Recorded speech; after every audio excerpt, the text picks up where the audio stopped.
Hello traders எல்லாருக்கும் வணக்கம். முந்தானத்து ஒரு வீடியோ போட்டிருந்தாங்க. ஒரு சூப்பரான ஒரு இன்வெஸ்ட்மெண்ட் பிளான் பற்றி நான் எக்ஸ்பிளைன் பண்ணியிருந்தேன்.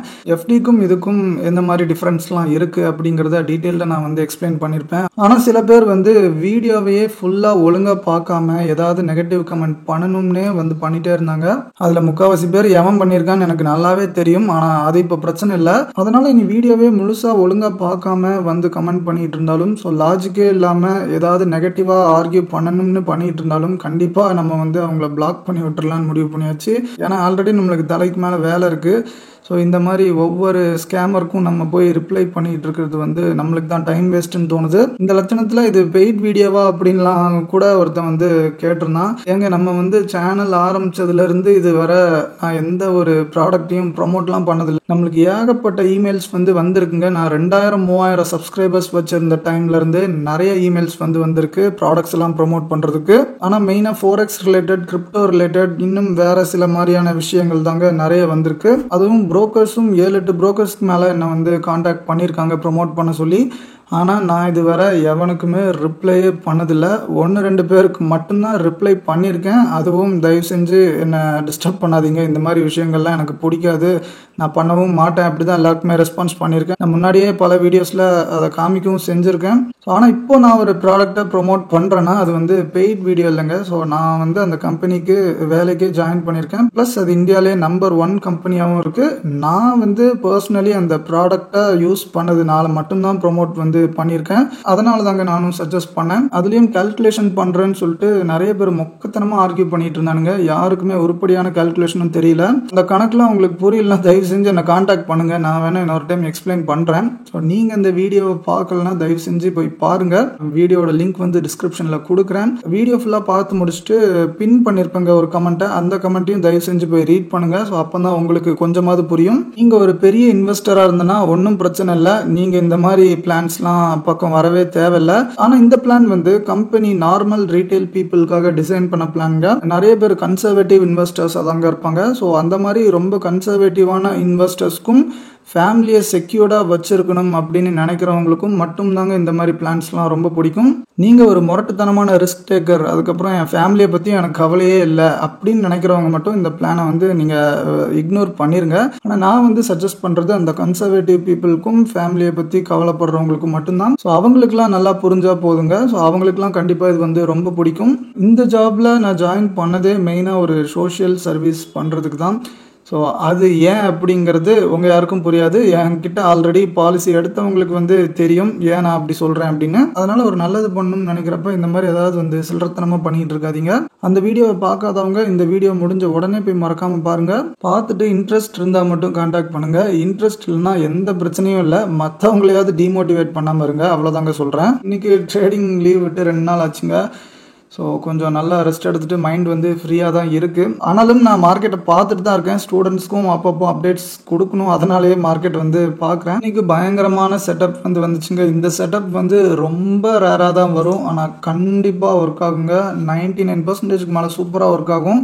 அதனால் இன்றைக்கி மார்னிங் டெம்ட் ஆச்சு தான். ஆனாலும் நம்ம ட்ரேட் எடுக்காமலே இருந்துட்டோம். ஆனால் எடுத்திருந்தோன்னா இன்றைக்கி பயங்கரமான ப்ராஃபிட் வந்திருக்கும். ஆனால் தெரிஞ்ச விஷயம் தாங்க. இந்த மாதிரி தான் பல டைம் நடந்திருக்கு. என்றைக்கெலாம் நம்ம மார்க்கெட்டில் ட்ரேட் பண்ணாமல் இருக்கோமோ அன்றைக்கெலாம் ரொம்ப ஸ்மூத்தாக போயிருக்கும். நம்ம நினச்சது அப்படியே செமையாக நடந்திருக்கும். ஆனாலும் பரவாயில்ல, இந்த மாதிரி பார்த்துட்டு ட்ரேட் எடுக்காமல் ப்ராக்டிஸ் பண்ணுறதுக்கு தான் நம்ம லீவ் விட்டுருக்கோம். ஸோ அதனால் ஒன்றும் தப்பு இல்லை. இன்றைக்கி என்ன செட்டப்னா எல்லா சிபிஆரும் சேர்ந்து வந்திருக்குங்க. இது நிஃப்டி ஃபியூச்சர்ஸ்.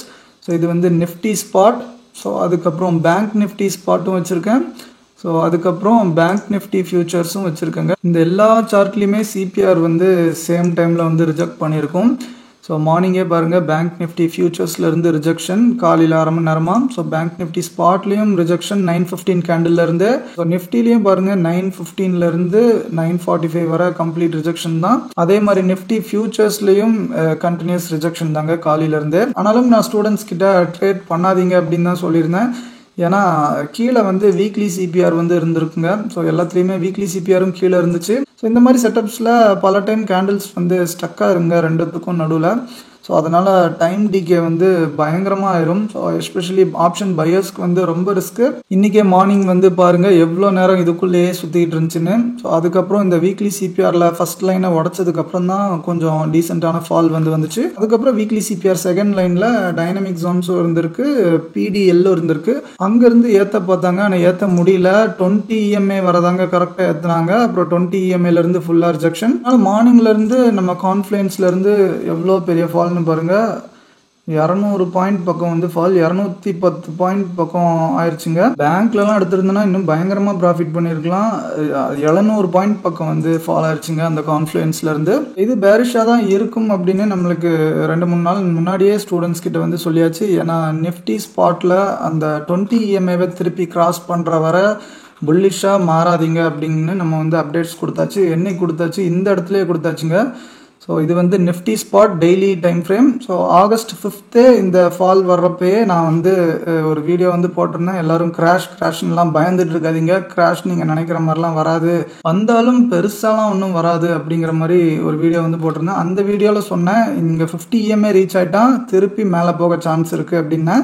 ஸோ அதே மாதிரி 50 EMAலேருந்து மேலே போக ட்ரை பண்ணுச்சு. எது வரை தான் மேக்ஸிமம் ட்ரை பண்ணுன்னா 20 EMA வரை எப்போவுமே நல்லா ட்ரை பண்ணுங்க. ஸோ எக்ஸாக்ட்லி இங்கேருந்து ஏற்றிட்டாங்க பாருங்கள், திருப்பி 20 EMA வரை ஏற்றுனாங்க. அதுக்கப்புறம் 20 EMAல 2 நாள் வந்து ஸ்ட்ரகிள் பண்ணாங்க. நேற்று வந்து உடைக்கிற மாதிரி உடைச்சி அதுக்கப்புறம் EOD க்ளோசிங்கில் வந்து என்னாச்சுன்னு பாருங்கள். EOD க்ளோசிங்கில் அப்படியே ஃபுல்லாக இறக்கி ஒரு டோஜி மாதிரி ஆக்கிட்டாங்க. அதுக்கப்புறம் இன்னைக்கு ஃப்ளாட் ஓப்பனிங் வந்து கிடச்சா கண்டிப்பாக செஞ்சு விட்டுருவாங்க. இந்த மாதிரி டேஸில் இங்கே ஒரு கேப் அப் வந்து கிடைச்சாதாங்க அப்படியே மேலே இழுத்துட்டு போவாங்க. ஸோ ஃப்ளாட் ஓப்பனிங் வந்து கிடைச்சிட்டனா 200% கண்டிப்பாக இழுத்துருவாங்க. ஸோ அதே மாதிரி இன்னைக்கு ஃப்ளாட் ஓப்பனிங் கிடச்சி 200 பாயிண்ட் வந்து ஃபால் ஆச்சு. ஸோ இந்த ரீசன்னால ஆல்ரெடி பேரிஷாக இருந்தோம். ஸோ இந்த ரீசனோட சேர்ந்து இந்த எல்லா சிபிஆர் கான்ஃப்ளூயன்ஸும் அட் அ டைமில் வந்ததுனால கண்டிப்பாக இன்றைக்கி வந்து ஃபால் ஆக தான் சான்ஸ் இருக்குது அப்படின்னு இன்றைக்கி மார்க்கெட் ஆரம்பிக்கிறதுக்கு முன்னாடியே நம்ம வந்து ஸ்டூடெண்ட்ஸ் குரூப்பில் வந்து சொல்லியாச்சு.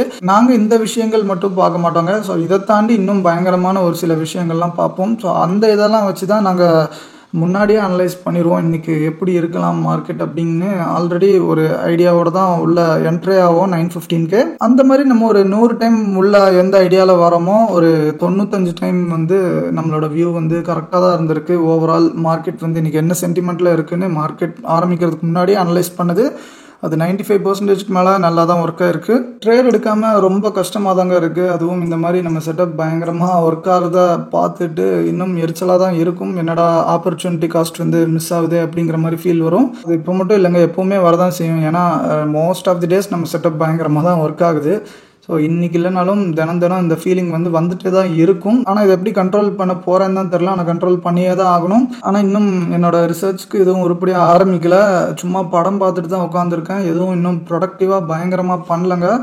ஸோ பரவாயில்ல, நெக்ஸ்ட் வீக்கில் இருந்தாது கண்டிப்பாக ஸ்டார்ட் பண்ணணும். இதில் இந்த ஹிடன்பர்க் வர பொருளியை கிளப்பி விட்டுட்டு இருக்காங்க. ஸோ அது பொருளியா இல்லை உண்மையா அப்படின்னு இன்னும் தெளிவாக தெரியல. ஸோ உங்கள் எல்லாத்துக்கும் ஆல்ரெடி நியூஸ் வந்து தெரிஞ்சிருக்கும்னு நான் நினைக்கிறேன். ஸோ செபியோட சீஃபே அந்த அதானி குரூப் ஸ்கேமில் வந்து இன்வால்வ் ஆயிருக்கு அப்படிங்கிற மாதிரி ஒரு ரூமர்ஸ் வந்து வந்திருக்கு. அது 99% எப்படியோ உண்மையாக தான் இருக்கும் எனக்கு தெரிஞ்சு. ஆனாலும் இந்த கவர்மெண்ட் வந்து பயங்கரமாக முட்டு கொடுக்குது. ஸோ மீடியாவை வச்சு ரொம்ப கேவலமாலாம் பண்ணிக்கிட்டு இருக்கானுங்க. ஸோ இது வந்து ஒரு ஆன்டி பாரத் மிஷன். பாரத் மேலேயே ஒரு அட்டாக் வந்து நடக்குது. நம்ம மார்க்கெட் வந்து பயங்கரமாக ஏறுறது வந்து அவங்களுக்கு பிடிக்கல. அதனால் இப்படி வேணுக்குன்னே ரூமர்ஸ் கிளப்பி கிராஷ் கொண்டு வரலான்னு பார்க்குறாங்க. அப்படி இப்படிங்கிற மாதிரிலாம் அசிங்கமாக மீடியாவில் போட்டுட்ருக்கானுங்க.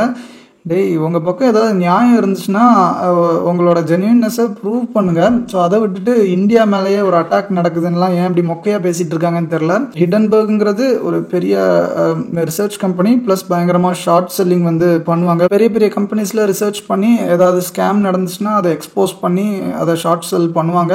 ஸோ இது வந்து அவங்க இந்தியாவில் மட்டும் பண்ணலங்க. ஸோ இதுக்கு முன்னாடி 60-70 கம்பெனிக்கு மேலே பண்ணியிருக்காங்க வேர்ல்டு ஃபுல்லாக. ஸோ அதனால் அவங்களோட வேலையே இதுதான். அதனால் இது அவங்க ரெகுலராக பண்ணிகிட்டு இருக்கிறது தான் பல வருஷமாக. ஸோ அதை விட்டுட்டு என்னமோ இந்தியாவை மட்டும்தான் டார்கெட் பண்ண மாதிரி இந்த மாதிரிலாம் அசிங்கமாக பண்ணிகிட்டு இருக்கானுங்க மீடியா. ஸோ அதெல்லாம் நம்ம கவர்மெண்ட் பண்ணுறது தான். சரி, பண்ணட்டு ஒன்றும் தப்பில்லை. ஆனால் இவங்க மேலே தப்பில்லைன்னு ப்ரூவ் பண்ணிட்டா நல்லாயிருக்கும். ஏன்னா அசிங்கமாக இருக்குங்க. இவனுங்க ஏதோ மக்களை காப்பாற்றுறேன்னு சொல்லிட்டு இவனுங்களே இவ்வளோ அசிங்கமாக பண்ணிகிட்டு இருக்கானுங்க. ஸோ இதை ஃபாரின்காரன் இந்த எஃப்ஐஸ் பார்த்தா நம்ம நாட்டை என்னங்க நினைப்பான், ஸோ இவனுங்களே இவ்வளோ கரெக்டாக இருக்கானுங்க, அதுவும் மார்க்கெட்லேயே இப்படி பண்ணுறானுங்க, ஸோ நம்மளும் இன்னும் ஜாலியாக மேனிப்புலேட் பண்ணலாம் அப்படின்னு தான் உனக்கு வந்து நினைக்க தோணும் கண்டிப்பாக. நான் ஒன்று கேட்கணும்னு நினைக்கிறேன். ஸோ தயவு செஞ்சு இதை பொலிட்டிக்கலாக பார்த்துட்டு எதுவும் வந்து கமெண்ட் பண்ணாதீங்க. ஸோ எனக்குலாம் அரசியலே சுத்தமாக தெரியாது, ஏன்னா பிடிக்கவும் பிடிக்காது, ஸோ தெரிஞ்சுக்கவும் விருப்பமே இல்லை. ஸோ எவன் வந்தாலும் நம்மளுக்கு எதுவும் பெருசாக நல்லது நடக்க போகிறது இல்லைங்கிற மைண்ட் செட்லேயே இருக்கிறவங்க நான். ஸோ அந்த பாலிடிக்ஸ் எல்லாம் தள்ளி வச்சுட்டு உங்களுக்கு என்ன ஃபீல் ஆகுது அப்படின்னு கமெண்ட் செக்ஷனில் கமெண்ட் பண்ணுங்கள். இந்த செபி சீஃப் வந்து கண்டிப்பாக அதில் இன்வால்வ் ஆயிருப்பாங்களா, இல்லை அவங்க வந்து நல்லவங்க தான், இது வேணும்னே இப்படி இந்தியா மேலே நடக்கிற அட்டாக் தான் அப்படிங்கிற மாதிரி நீங்கள் நினைக்கிறீங்களா அப்படிங்கிறத உங்களோட கருத்தை வந்து கமெண்ட் செக்ஷனில் கமெண்ட் பண்ணுங்கள் மறக்காமல். இனி நெக்ஸ்ட்டு இந்த 50 EMA வர ஈஸியாக திருப்பி வந்துடும் நினைக்கிறேன். ஸோ ஆனால் இங்கேருந்து திருப்பி ஏற்றுறாங்களா இல்லை இதை பிரேக் பண்ணுதா அப்படின்லாம் நம்ம அடுத்தடுத்த வீடியோஸில் வந்து பார்க்கலாம். இதுக்கு முன்னாடி மார்க்கெட் டென்ஷன்லேயே நான் வந்து 10 நாள் வீடியோஸ் போடாமல் இருப்பாங்க, ஏன்னா வீடியோஸ் பண்ணுறது கஷ்டமாக இருக்கும். ஸோ இனிமேல் மார்க்கெட் டென்ஷன் கொஞ்ச நாளைக்கு இல்லாததுனால நான் வந்து ரெகுலராக வீடியோஸ் போட ட்ரை பண்ணுறேன். ஸோ இந்த அனாலிசிஸ் வந்து உங்களுக்கு பிடிச்சிருந்துச்சுன்னா வீடியோக்கு தயவு செஞ்சு ஒரு லைக் பண்ணுங்கள். இன்னொரு நல்ல வீடியோவில் சந்திக்கலாம். நன்றி.